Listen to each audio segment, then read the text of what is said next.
I am easily fatigued by the concept of prestige TV. At best, I'll start watching something like Game of Thrones or True Detective, and then I'll give up after a season. Couldn't tell you why. Half the time I'm enjoying myself, possibly because I'm exactly the sort of person that prestige TV was made for, but I'll just quit. It might be because I'm a natural contrarian in that the more that people ask me to watch some piece of high quality television, the less likely I am to watch it. It could be because I think we should stop trying to stretch things that could be 120-minute cinematic masterpieces into 7-season TV shows. As a side note, bring back the 120-minute film. If I have to spend another 3 hours watching something that clearly needs an editor, I'll scream. I'll do it. I'm looking at you, the Batman. But actually, I think it's mostly because I was a teenager throughout the early aughts, and my brain has been broken by teen dramas with jangly indie soundtracks and high color saturation. I'm telling you this because I'm about to walk you through something that's lightly unhinged, and I need you to stick with me. I'm sure everyone remembers Dawson's Creek, the teen drama that ran from 1998 to 2003. Very emotional, lots of teens trying to bone each other, lots of crying and inspirational speeches, all the good stuff. What you may not be familiar with is the 8-episode between-season spin-off series Young Americans. And I'm going to change that today. I'm Alex, this is Pop Culture Boner, the podcast edition, and today I'm thinking about Young Americans. The TV show Young Americans, not actual Young Americans.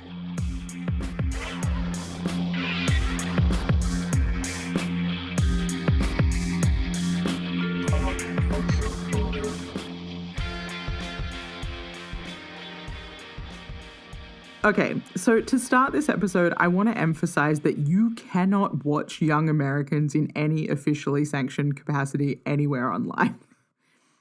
It is not on any streaming service. There is no nice DVD box set that you can buy. The files that are available are floating around obscure websites of varying functionality and legality.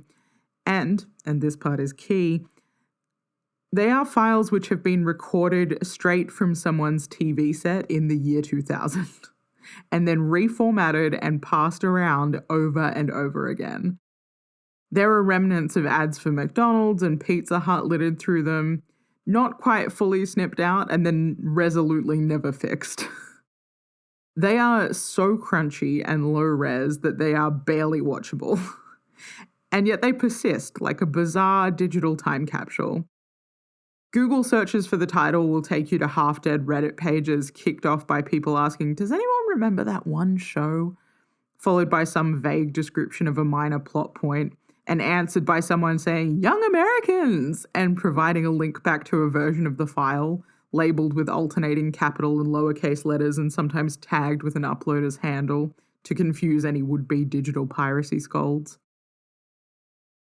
Now, you might be thinking, wow, if it's survived this long powered only by the interest from people, there must be some sort of inherent quality to it. Like it's saying something really big about the world, or it's capturing something really meaningful, or it's written really well. And I'm here to say, not really. It's a teen drama from the year 2000. It's not good. It's exactly what it sounds like. A poor boy from the wrong side of the tracks escapes his abusive household by winning a scholarship to the local boarding school for very rich boys. Hijinks ensue as he works out how to fit in his new social set while also maintaining his ties to his hometown. It's like a precursor to the OC without Sandy Cohen's helpful intervention, but it's also the plot of every teen drama ever written. But obviously, there's more to it than that, or I wouldn't be here kind of excitedly blithering at you. I'm bringing Young Americans to your attention because, through a series of strange missteps, a teen show was produced that was so gothic in its approach and so absolutely queer that it could only ever last one season before being relegated to the shadowy realms of covert file-sharing sites. So, follow me down the garden path a little, will you? Let's start with some context. Young Americans first aired on the WB network. Now, if you're like me, in that you're not American and you didn't have cable TV growing up, that might not mean anything to you straight away. If you're not familiar with the WB by name, you're absolutely familiar with their work. The network launched in 1995, and by 1997, it had decided that its niche would be the elusive and extremely profitable teen market, which it was trying to court away from Fox. So Fox were airing stuff like Beverly Hills 90210 and Party of Five at the time. It launched Dawson's Creek in 1998 to huge success in the teen girl market, helping to bolster its other new shows, which included Buffy the Vampire Slayer, Felicity, and Charmed. Other shows that followed included Gilmore Girls and Ryan Murphy's first ever show, Popular.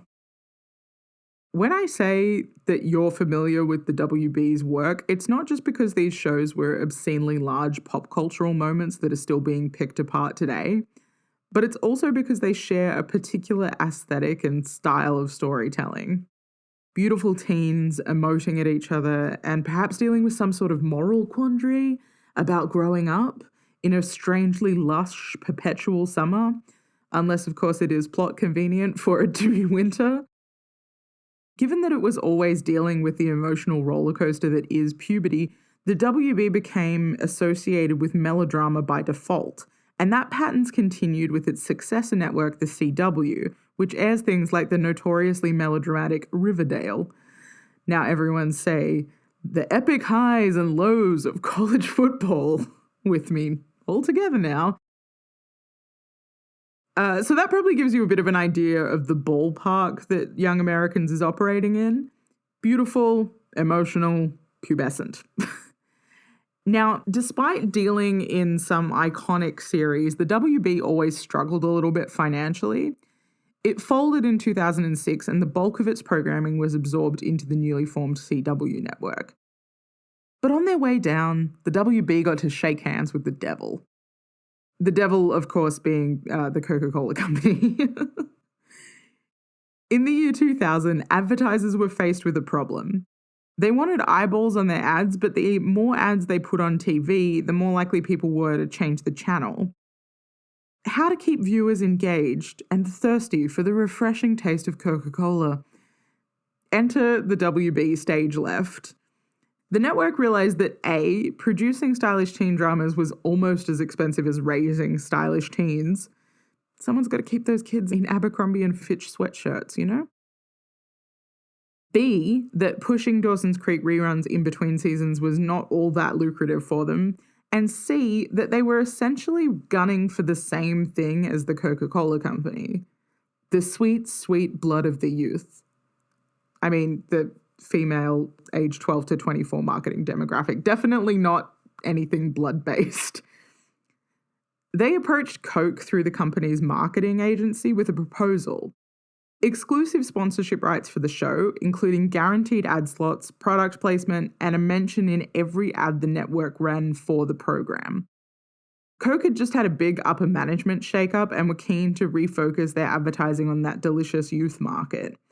Their marketing department was up on the chopping block, and this seemed like a good way to punch through the TV noise and make sure the kids kept actually looking at the products, even if they were flicking away between the ad breaks. Coke ponied up $6 million for the WB to produce a script that had been gathering dust on their shelves for years, agreeing to fund an 8-episode run during the summer. With Unholy Alliance signed, Young Americans was born.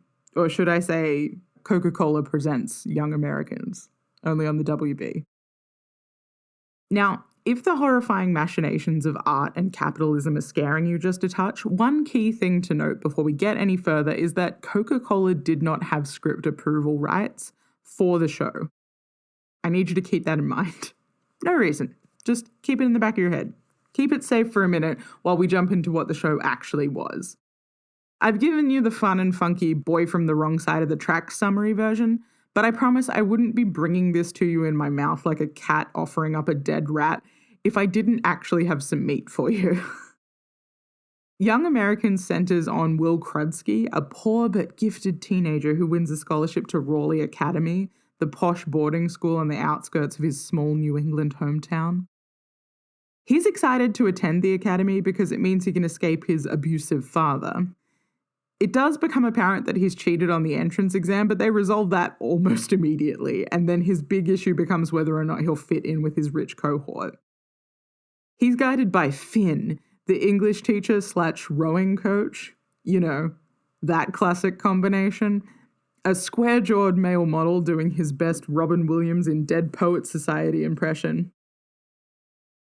Honestly, even though Will is the main character, he is the least interesting thing about the show. The good shit is in the subplots. Will's roommate is, get this for a name, Scout Calhoun, the wealthy son of a senator who, as it turns out, is actually a nice guy.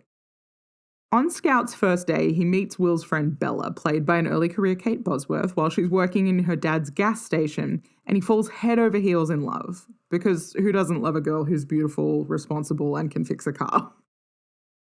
They go on a sun-drenched summer date on the lake, making huge declarations of teenage love to each other and confessing their deepest, darkest secrets. Specifically, that Bella's dad isn't her real dad, and that she's the result of an affair her mother had before abandoning the family. The date ends with them giggling in her dad's auto shop, where they're interrupted and Scout optimistically introduces himself to Bella's dad, Charlie. Charlie waits until Bella leaves the room to warn Scout not to come around here anymore. Not to be set back by a mere stern fatherly warning, Scout shows up the next day to convince Charlie that his intentions are pure, only to have it revealed that the reason that Charlie is so against their union is not because he thinks that Scout is a rich prick, but because Scout's father is also Bella's father. They're siblings. It's incest, baby. When I was getting it together to write this episode, I did, of course, remember that there was an incest plotline. How could I not? I did not remember how early it was introduced. This all happens in the first episode, and then they spend the rest of the season staring longingly at each other, being like, boy howdy, do I wish you weren't my sibling so that we could bone down immediately. And everyone is very cool with it. Like, Scout and Bella tell Will, and then Will periodically checks in with Scout to be like, hey, you seem like you're gazing longingly at Bella, still thinking about boning your sister? And then they have a nice, emotionally supportive conversation about how hard it must be to be in love with your sibling, which is wild. It's network TV in the year 2000. It's like a main plot point. And at no point do Bella's other love interests or friends say anything that could indicate that it's pretty icky to be lusting after each other when they're almost definitely related. The second subplot, and my favorite, involves the Dean's son Hamilton, played by an early career Ian Somerhalder, who would later go on to star in The Vampire Diaries. Did I mention that the cast of this show is ridiculous, by the way? Hamilton sees the new kid, Jake, riding into the school on a motorcycle and immediately decides that they're going to be best buds forever. Jake is a rebel, constantly swapping schools to try and get his actress mother's attention, but Jake has a secret. She's actually Jacqueline, played by Kate Menig, who would later go on to break 1,000 hearts as Shane in The L Word. Enrolled undercover at a boys' school to see if she can get her mother to pay attention to her. Jake and Hamilton get along great, but as they're having some flirty back and forth about girls, Jake forgets himself and kisses Hamilton before realizing he's about to be gay bashed and runs away. Except he's not about to be gay bashed, despite all of Hamilton's posturing. Instead, Hamilton says out loud to himself, I think I might be gay. And then is just largely kind of cool with that. He keeps threatening to hit Jake and then shying away at the last minute. Eventually, a girl threatens to come between them, which is wild because Jake / Jacqueline is kind of actively playing both sides at this point. But the girl in question gives up at the debutante ball because there always has to be some sort of ball. And she said, you're both clearly just in love with each other. Hamilton throws caution to the wind, shoves Jake into a bathroom, and kisses him before pulling away and being like, we're gay. At which point Jacqueline says, no, we aren't, and reveals herself to be a girl by flashing him. And rather than launching himself into immediate relief at his suddenly rescued heterosexuality, Hamilton just storms off, angry at the betrayal. I mean, obviously he comes around later, but he does spend the rest of the series being very indiscreet and completely fine with the fact that everyone else in the school thinks he's gay because he's got a fun, queer little secret. Again, this is network television in the year 2000. Sneezing funny in a suburban high school was enough to get you gay bashed at this point. And yet here were the tanned, beautiful teens of Coca-Cola's dreams getting real gender screwy in a posh boarding school. To very little judgment from their peers, might I add. Aside from the English villain, played by a not at all typecast Charlie Hunnam. Everyone else just has a betting pool going to confirm if they're dating, and when it looks like they might break up, Will's like, "Ah, shucks, I was rooting for him." As a side note, this subplot is why I sought out this series in the first place. When I was like 21, one of my university lecturers showed us the L word. I cannot for the life of me remember why. Something, something, gender, something, something, sexuality, something, something, American film. I don't know. The class did not stay in my head. The extremely graphic sex scene depicting Kate Meneg as Shane did stay in my head. Is still there, in fact. I went home and watched the whole series, and then I immediately sought out every other thing that she was in, which it turned out wasn't a huge amount. And so I was sucked into the realms of, at that point, 11-year-old low-res digital files.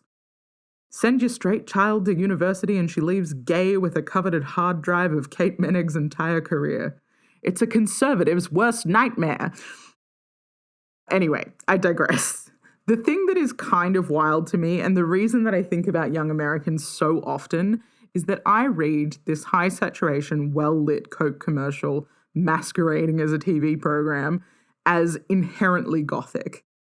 Now, I know when you think about Gothic literature, the things that come to mind are like dark castles, haunting entities, and a slow descent into madness. And those things are true, but there are elements of the Gothic that aren't all like, ooh, spooky darkness.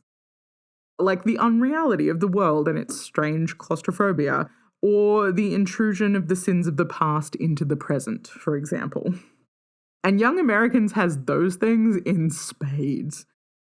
Will and Bella are essentially trapped in New Raleigh by their circumstances. Both of them are too poor to ever leave. While the rich kids come and go with enticing stories from the outside, there's a weirdly haunting sense that those who are from the town can actually never leave the town. The would-be Dead Poets Society-style English teacher, it's revealed, is actually from New Raleigh, and despite his college education and apparent writing career, he remains trapped in his hometown. Even at the end, when rich kids are lurching towards a summer of fun in St. Bart's, Hamilton laments that Jake will be away in New York. "Get the bus, Mum will be away," she says. But he never commits to joining her, despite them being resolutely in love. The locals must stay in their perpetual summer by the lake where the sun is always in just the right spot to make everyone glow. As with any isolated boarding house with a long and prestigious history, there are secrets that bubble to the surface. Almost immediately in the case of the incestuous relationship between Scout and Bella, the audience is clued into the nature of their relationship and watching everyone else observe the long, yearning stares across the town square and encouraging them to act on their feelings. The sins of Scout's father have come back to taint his youth and warp him into a shell of a man, or shell of a teen boy, I guess, incapable of pursuing relationships with other girls who show interest in him. In true Gothic fashion, he has to become a sullen shadow to his sister's blossoming relationship with another childhood friend. He nags and occasionally actively disrupts their dalliances, positioning himself as an actual suitor in front of the new boyfriend. Gothic dramas love a bit of incest as a way of showing the decrepit morality of the rich and the ways that the past can continue to burden the future. And what about the queer Shakespearean relationship? Look, if I'm reading it through the lens of the year 2000, that level of debauchery could just be the taint of sin and secrecy, which is Gothic enough in and of itself. But I'm tired, man. I just think it's very funny that Coke paid $6 million to sponsor a show where they didn't have any influence over the actual content beyond putting their products in the frame. And what they got was something that felt Coke branded, but had all the gentle filth and debauchery of a Gothic romance novel. Coca-Cola, now with extra incest and gender-based fuckery. But I mean, really, they got their money's worth. I'm still subjecting myself to the branding 22 years later because queers love to see themselves. If it's there, we will find it, and by God, if it's explicit, we will worship it forever. Quality be damned. There's something kind of gothic in the perpetual sharing and resharing of decades-old digital files ripped from the clutches of a Coca-Cola sponsorship and forever squirreled away in the dark corners of the internet, waiting for someone to rediscover them.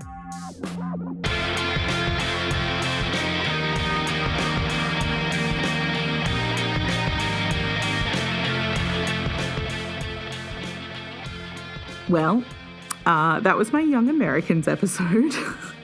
This one was actually inspired by a tweet from Daniel Lavery where he said that if the show had been picked up for a second season, he would have transitioned at 13. It prompted a rewatch from me and a series of increasingly unhinged texts to friends saying things like, everyone gets real cool with incest real fast, and I'm dying. Kate Manning is so hot. So hot. Anyway, if anyone else had some sort of sexual identity crisis brought on by an accidental encounter with Kate Menig on the WB network, talk to me about it next time you see me at the pub. Just don't ask me where you can watch Young Americans. Peace.